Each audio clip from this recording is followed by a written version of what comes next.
fabric and felted wool. I think my only inspiration is just nature and animals that I love. There's no specific inspiration other than that. I started looking at other plush animal makers a couple years ago, and I was really loving what they were doing. It starts off like this, 4x5 film, and I shoot them at f/64, so really small aperture, so everything's in detail. You get really, really ultra crisp images, sort of beyond what we can even see crispness-wise. And then I just mount them with UV glass, and then they're intended to be put in windows. You can see like detail, like so much detail in every one of them.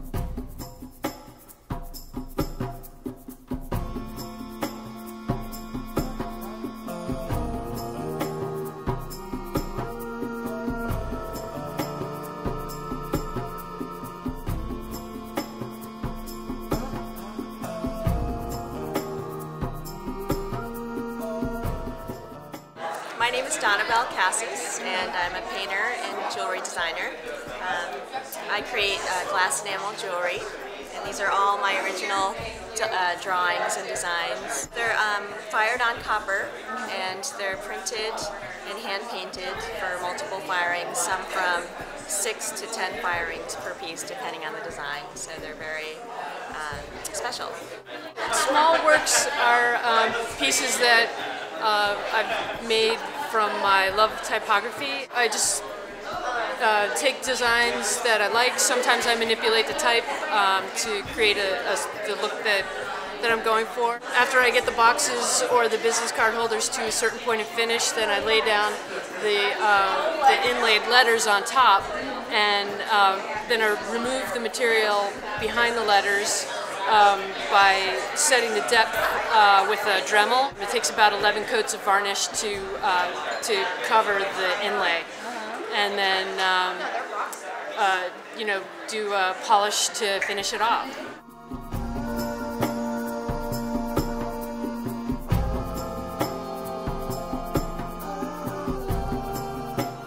My name is Megan Birch, and I screen print and then sew items for the home. I'm really inspired by things in nature, sort of abstract patterns, and sort of nature on its microscopic level sometimes. So I try to incorporate that into my work.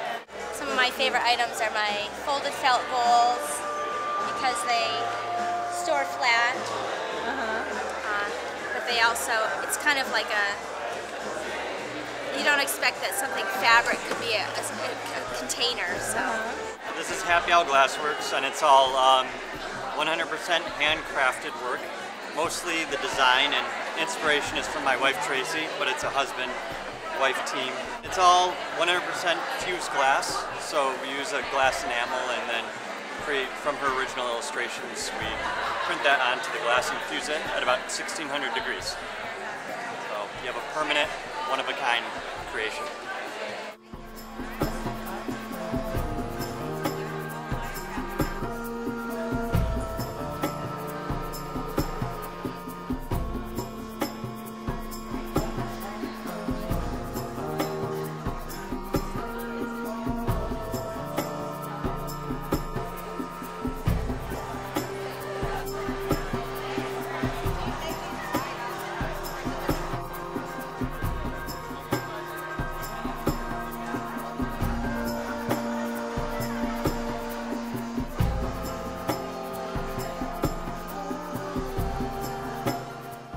I make all handmade felt, so a lot of people don't know what the felting process is. People assume that it's starting with knitting or crocheting and then throwing it in the washing machine, but that's not the process I use. I just use loose raw wool, like before it's been spun into yarn, and then lay it out into many layers, sometimes around an inflatable ball to do vessels, and then hot soapy water, a lot of kneading, rolling, massaging, shaping, and then you have felt.